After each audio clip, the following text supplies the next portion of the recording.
Hey, good morning. Good morning. John Bizot. So good to Yes, see you. sir. Has the sun come up there yet? Yeah, it did. Well, it goes down at about 4:30. We're so glad to have you Yeah, as a member of our National Council. And in the COVID time, it's a chance to just catch up with some of our national councillors and find out what's going on. So I'd love to do that for a bit. But yeah, since 1995 or so, thanks to you and the work of others, hundreds of Tłįchło elders and kids and dogs and mothers and fathers have yeah. gone on canoe trips.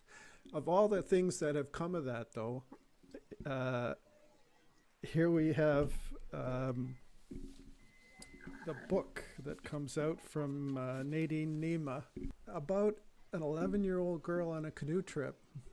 Tell Yeah. me about that, because it must be wonderful for you to see not only a story from home about something that's important, but also illustrated by a local artist. We're so used to our own ways, like having knowledge transferred from the elders to the youth, especially in a bush setting. You just put it to memory and hope that you would pass it on later. But the bush activity it's not like it was in the old days where you were immersed in it from birth to to the end of the lifespan. We live in a like a like a Western world where we need to go to school, you need to go to work, and everything is around your household. So that knowledge doesn't always get passed on unless you're in a like a canoe trip. And so I've known her since when she first came up, because that's the time that we were doing our land claim work back in the. We started in 1992, and and at the end of it, around 1998, when she showed up, we're still doing our community tours. Like when we come back from Ottawa, then we would take a community tour to inform the community's elders as to where we are. And so I had a chance to take her in, I think it was 2002. We were late leaving because one of the chiefs wanted me to wait for him because he really wanted to go. So I waited 2 days for him. At the end, he kind of backed out. So I had to kind of throw a bunch of people together, and Nadine was part of it.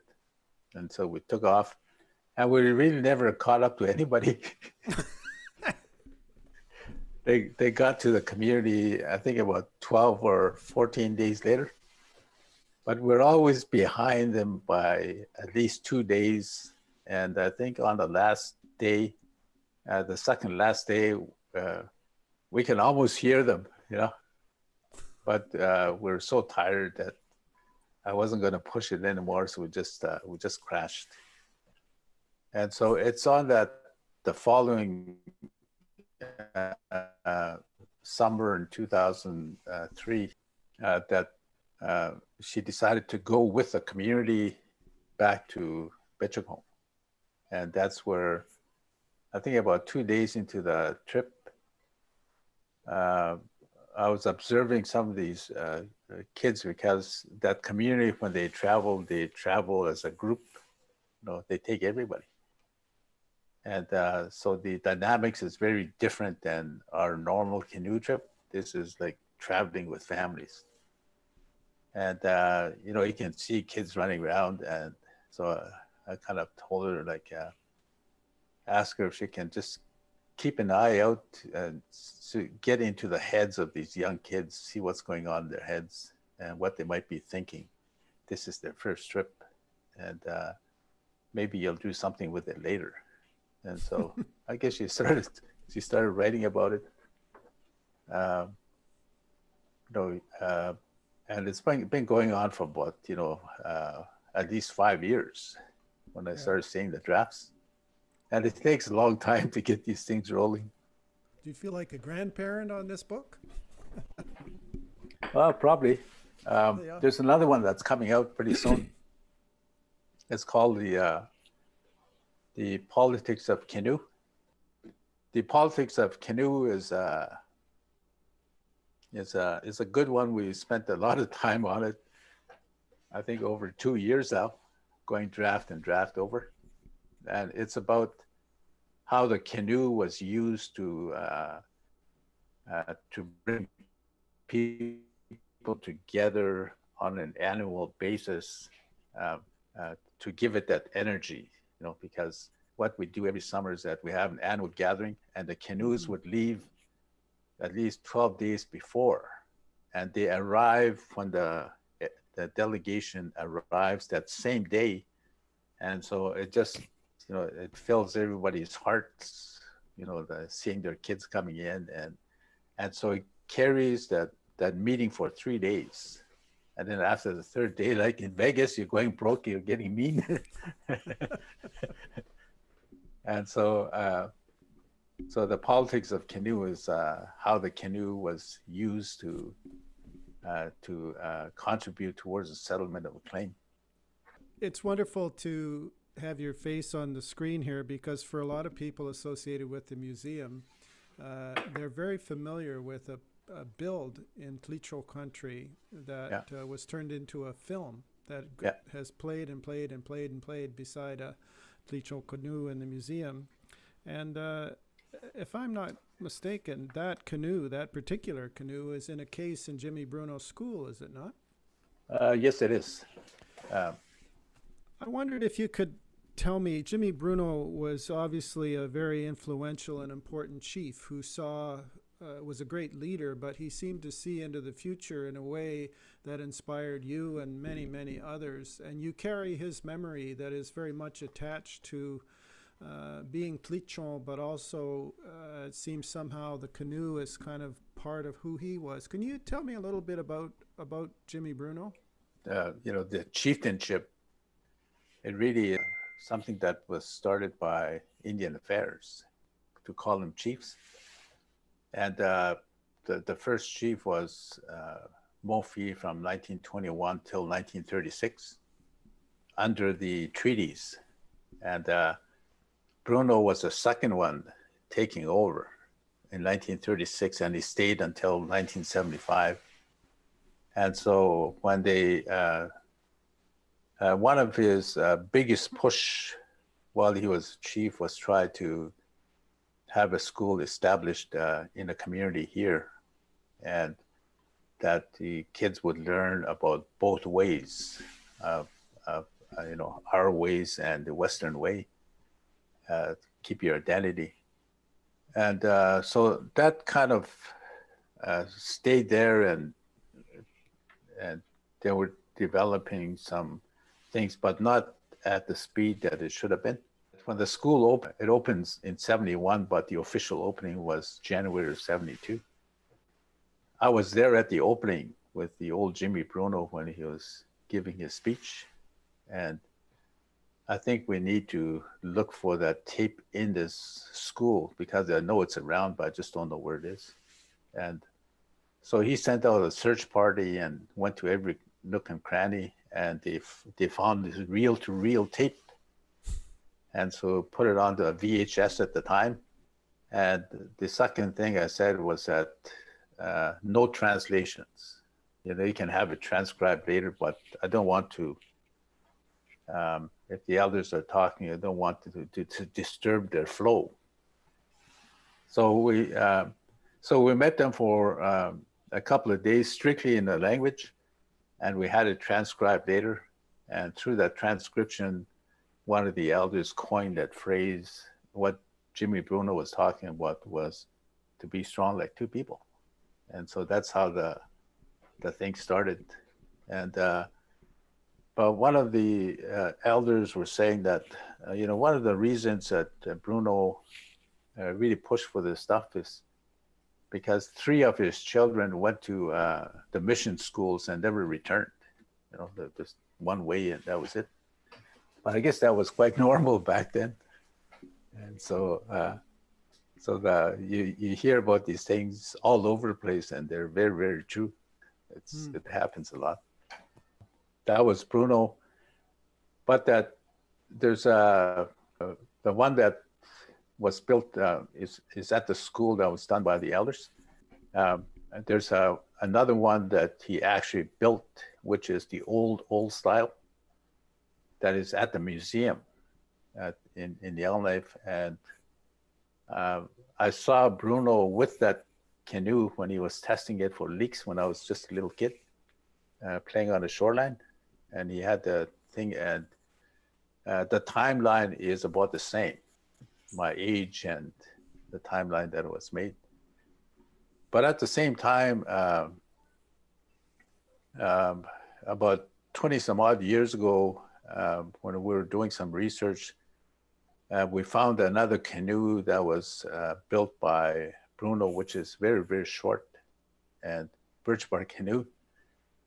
And so the museum kept a note of it, saying that the person doesn't want to give it up just yet.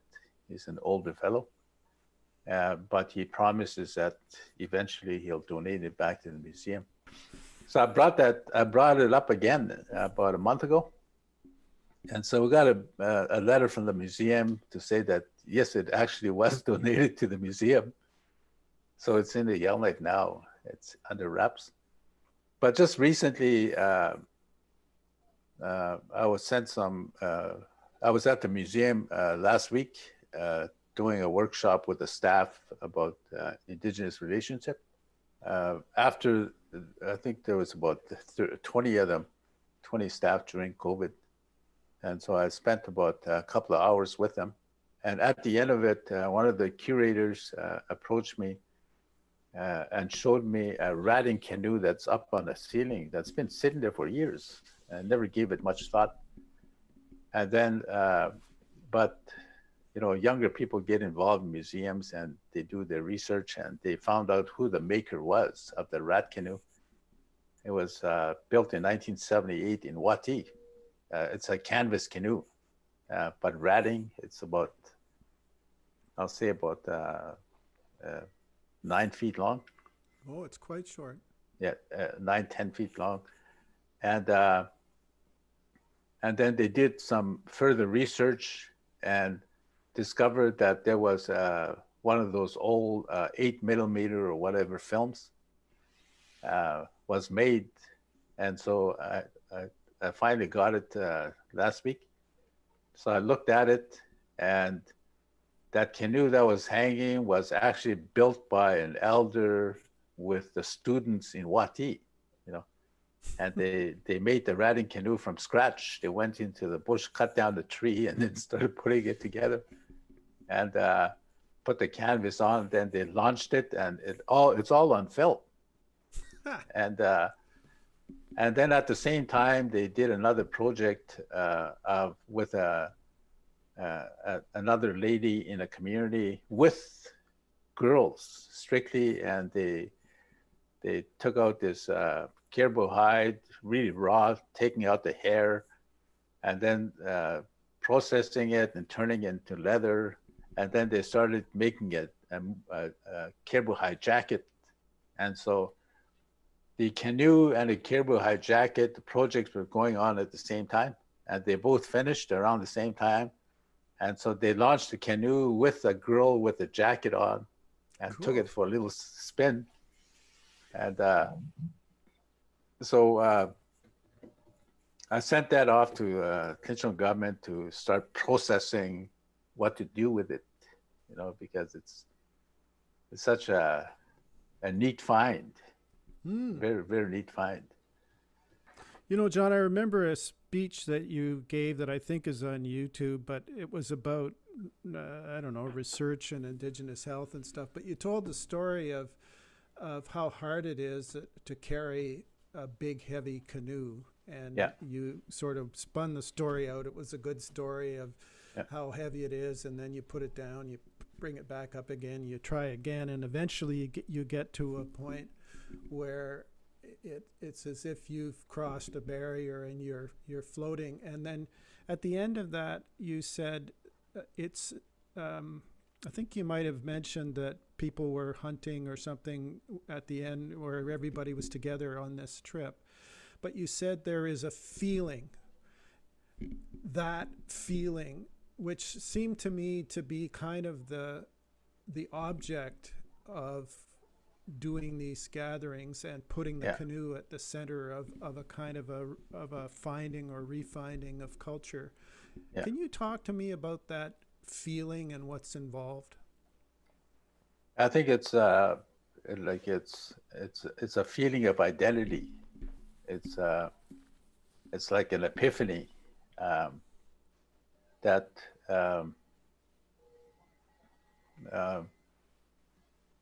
that you've you know you're indigenous, but in this world it's very confusing as to what it is, especially for youth, and the thing was that it was such a big part of our lives when we were growing up that people went to the Barrenlands every fall time since time immemorial. And for some reason it stopped in 1972 when the influx of people started to move into the communities full time. And then something happened that it stopped for about 16 years after thousands of years. And at that time, like I was waiting, it's going to be my turn to go, it's going to be my turn to go. And I'm sure a lot of other kids felt the same way, but it stopped.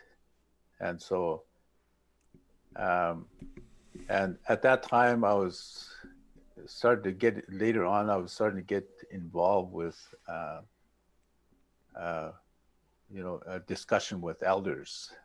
And then, an opportunity came to pull a trip together. And so we pulled a trip together, and it was filmed by CBC. We've got the film somewhere. I got it in the house somewhere. So it's about these canoes going for the first time in 1988. And making our way there. And when we got there, we had this big encampment of people, about 500. And we had a grand old time for about a week. Yeah, so I got lots of pictures too. And anyways, that talk that I was giving was for the sport unit. We're having our AGM at the time, before COVID. And so we were talking about health. And so my thing was about identity, health has a lot to do with identity too. If you're not quite sure how you fit in or who you are, or what's your connection to your community or your heritage, that you never know where you're going to fit in, and it's always hard to go back. And so part of a way of going back is that we have this program of a canoe, where at the beginning it's very hard, but once you go and then you get to where your finish line is, and you have your grandparents, your parents, your siblings waiting for you to come in, and it does something to you.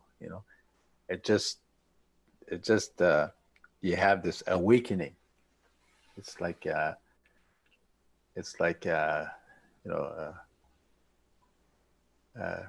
probably the wrong word to use, but you get this rush. You get this rush that's very uncontrollable. And but that rush isn't just by the people in a canoe, but the family that's waiting for them to land, And so if you create that every summer, you can achieve great things, And so that's what we achieved through this act of doing what your ancestors have done, is that you end up settling a claim based using that energy. And so that's what the politics of canoe is about. I can't wait to see it. Yeah, I think it's coming out in March 2021. We'll have to get it into the Canoe Museum bookstore. Yeah, for sure. So you're a weekend stationary engineer. You get involved in as a land claim negotiator. You're centrally involved in sort of Treaty 11 negotiations with the feds. 2005, the Tłįchło government is formed. yeah. And here we are, 15, you know, we're a decade and more past that, 15 years past that. The world is changing. I remember when we were together a couple of winters ago, it was great. You said, "Hey, I'm going up to City Hall. They're going to have a smudging." We don't normally do smudging around here, but it's a way to get people to start thinking differently about Indigenous people in municipal government. I'm interested in, so a canoe for the Tłįchło, for you, has been a vessel of re-exploration, rediscovery within the Tłįchło culture. But I'm interested to know, can the canoe be a helpful thing in the relationship between Indigenous people and the rest of Canada? And is this whole notion of reconciliation something we should tie or could tie to some of the outcomes that you're talking about within the Tłįchło community? Well, yeah, for sure. You remember the Expo '67? Yep. The big canoe, going across the country. Yep. Actually, there was about 6 elders from here that participated, all the way from Quebec into Ottawa, a leg of it anyways. But they spent at least 3 months in a canoe across Canada. And I think there's 1 or 2 of them still alive. Were they in the NWT canoe? Yeah. And there's at least 2 of them are still alive now. And at the time, you had the Company of Young Canadians. You know, the Company of Young Canadians is a group of young Indigenous people that were being mentored by, Western people that are interested in Indigenous rights. And so these young Canadian participants are the ones that really started the organizations, like the Dene Nation and those kind of things. And so they were also led by mentors, like legal people who weren't legal at the time, but became legal. And so I guess my wife's father, who's passed away now, I guess was involved with the Company of Young Canadians. So she ended up bringing with her, it says on here, the Company of Young Canadians. And I guess this was a map of what they used at the time to identify major places where, the movement of Indigenous activism were happening. So it's one of those old, looks like old federal maps that they used to be in day schools. Mm-hmm. So lots of interesting stuff that's going on now. I was going to ask, is the world different now for your efforts? I don't know. I never really thought about that. I never really thought about it, but I'm starting to, not because I was seeking it, but because there was something missing that I really wanted to be part of, as a kid, that there was these canoes were going out.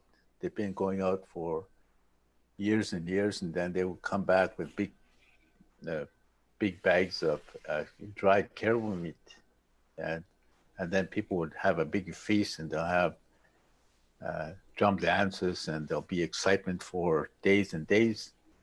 It didn't last for a long time. Like the meat didn't last for a long time, but it was just the act of going there. And some of these kids that come back looked a little bit bigger. And so it was just more like following that passion, I think, and all these other things started happening at the same time. And one of them was really about hooking up with the elders, because as a young man, I ended up at the school becoming an engineer, and I'm in a boiler room all day. There's nobody there, it's just machines. And you're waiting for something to break so you can have something to do, And, but I was actually a night watchman. I was hired to be a night watchman. And so I ended up going to these exterior doors and checking it, and then clocking it in to say that I was there on the hour. And so I did that for a good 8 months. And, the old engineer that was clocking me in eventually, about midways saying, because if something breaks, then my job is to call them to say, look, there's a water break, or there's a water leaking or something, or the alarm is going on. So they'll rush over. And so I would help them to do the repairs. And so I got pretty good at it after a while. And so he's saying, well, I noticed that you read all night. Yeah, well, there's nothing else to do. There's no radio, no TV at the time. No leaks. I read all night. So, well, if you read all night, why don't you just read a course? Take a course, and maybe you can take over my job or something. And so I ordered a course from SAIT, Calgary. I think it was $45 or something.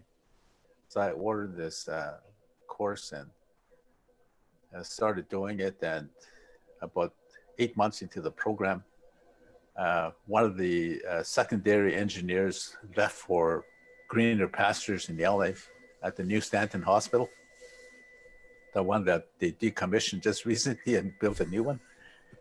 And so it happens very quickly. And so he got me a temporary ticket. So the next day I kind of became like the engineers. I was on day shift, in the evenings, I'll get an evening shift. And so I was walking the evening shift from these different parts of the building. And I noticed that there was a group of elders sitting around with an older gentleman. And so they kind of motioned me to come over. So I went there, and I guess they needed an interpreter. They needed an interpreter, and the superintendent or whatever was using these, these little small bulletin boards with a felt on it. Yep. And they'll have another felt thing with a person or something. They'll put it there to say, this is one community, two communities, and stuff like that. So trying to explain to the elders the education system. So I ended up interpreting for them for a little while. And I guess they kind of liked it, so that when there was meetings, they started inviting me over to interpret. And after a while, then I started to know the issues. And so eventually it became more than just interpreting. I started advising. And so that's how I kind of became part of the system, and they kept elevating me to the point where, after the claim was settled, I said, well, I guess it's time to go. No, you can't go. We'll just create a position for you, be a senior advisor. and so you can just continue doing what you're doing. That's Well, you where sort I of am right become now. a watchman for the community. Yeah, or something like that. I want to ask you about two more things being let you go. One of them is I'm just curious. I love when you come back from a talk and you have a photograph of the whiteboard you've developed during your talk. Yeah. I don't think they have very many words on them. They're usually in 3 or 4 colors. They have 4 sort of ovals, and they have circles and lines and arrows. And you put them out there without any explanation, really. And I think it just makes me laugh. It makes me think. What are you doing when you put those out there, John? Is that just sort of you were there, or is there a story there that you want to add to that? Or those are amazing drawings, and there are lots of them out there now. Yeah, there's quite a number. I just usually sign them and leave it, and whoever takes it takes it. It's art. Yeah, it's art, and it's becoming a collector's item now. Yeah. And so some people just follow it. Just to wind up, the Canoe Museum is actively in the process of thinking what it means to be a place of culture in 2020, and we're really thinking of it more as a kind of a hub of an interconnected group of people and organizations, communities who know and love canoes in a contemporary context. And one of the reasons to ask people like you to join a national council is to bring extra voices from across the country to teach us. And so just to wind up, John, and I hope it's not too vague a question. When somebody says canoe, what does that mean in the Tłįchǫ context? Well, it means life. Without it, you wouldn't have what you have. One is that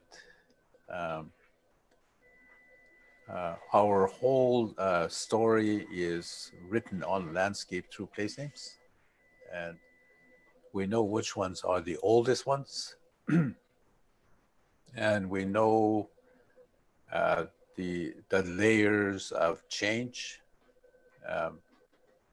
to where we are today, where the change is taking us further away from our own story. But what brings us back to our story is the canoe, which was the tool that developed that story in the first place. And all the place names is really about harvesting areas, like the spiritual areas. So there's a number of categories. And the trails, the portages are in relation to the canoes themselves. And so a lot of these place names has a lot to do with birch bark canoe making places. There's lots of them. Yeah, so, there's different methods of talking about canoe. And so what I've been doing is listening to words that the elders were using, so that they would say like kiela is in relation to the original birch bark. But there's two of them. One is kitsi would be more like a Voyager type birch bark. And then you get introduction like York boats that came in.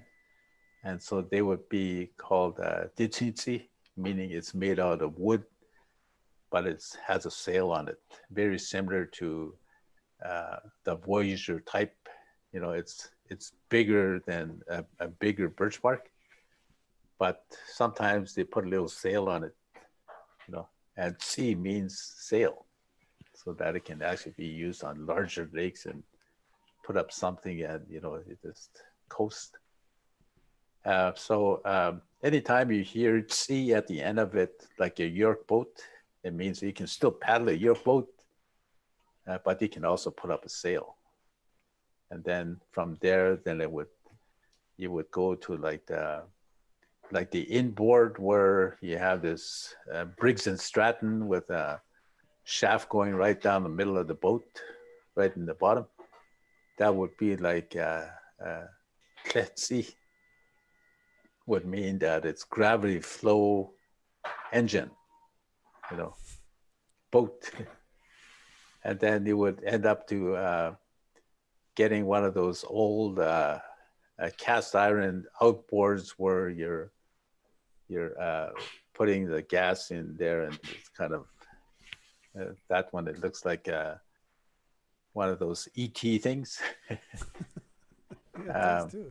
So those have different names, and now the modern ones are like they're called Tłįchło, where it just sucks in the gas. So there's different ways of identifying boats with the old people. So you pick up these kind of things that it's not really written down anywhere. Yeah. Is the future? How do you think about the future? I mean, are you full of hope? I mean, you have brought so much to your community with your curiosity, with your intelligence, with your resilience and hard work. Are you looking forward to seeing the young people who are attached to the land again through canoes? Are you hopeful? Yeah, because we have to develop our systems as we go. So the latest thing that we developed 10 years ago, actually, is what we call the Inbay Program. I'm not sure if you heard about it. Inbay Program is something I cooked up in my head, and because I was the administrator, I just do it, and so it's been running for over 10 years, but it's all built around the canoe. One of the things I knew for a long time was that we have some post-secondary students. There's not very many of them, and when they come back for the summer, they apply for positions, but there's no positions in a small community, and so they elevate towards Yellowknife or stay in the city, and they get these summer jobs, but so they never come back. And those are the people that we need. So we've got to hook them in. So came up with a concept of the Inbay Program, where we would hire 6 students to fill 1 canoe. For a larger community like Behchokǫ, we'll have 2 canoes. And now I think it's about 3 canoes. So you end up, you need to hire at least 18 post-secondary for Behchokǫ, and for Wati it might be another 2 canoes, so that would make it about 5. Gamiti and Wikwiti would, they'll have maybe 2 canoes each. So then you have 6, 7, 8, 9 canoes. 9 times 3, 63. So we need to hire 63 students to work around the canoes all summer long, so they can work with the elders, go into the elders' homes and talk to the elders, do some stuff, cut wood for them, or learn how to make dry fish, go for a canoe trip, go overnight, bring some elders with you. They'll teach you the language. And so become a summer employment for post-secondary. And if there's still some extra seats, then we'll bring in the high school students. So it's been going on for about 10 years at about 60 a year. But their program is filled, so that if you graduate from that first, a novice, then you qualify to become a team leader. A team leader is a leader for each canoe, so that the second year students apply to be a team leader. Their rates go up, but they need to develop a work plan for the summer. And then on top of it, is the overall leader, which are the coordinators for the whole 4 communities where they fly into a community to do inspections and make sure they're following the program. Those things are built right around the canoe. I want to say thank you. Okay. It's been wonderful to hear from you and to talk with you, and I look forward to doing it again in person before long. But on behalf of all my friends and colleagues at the museum, I want to say thank you for what you're doing, but also for being on the National Council. Okay, well, it's a real pleasure. Like I say, I went there once. Well, I hope you will come back. Yeah, for sure. See you. See you later. Bye.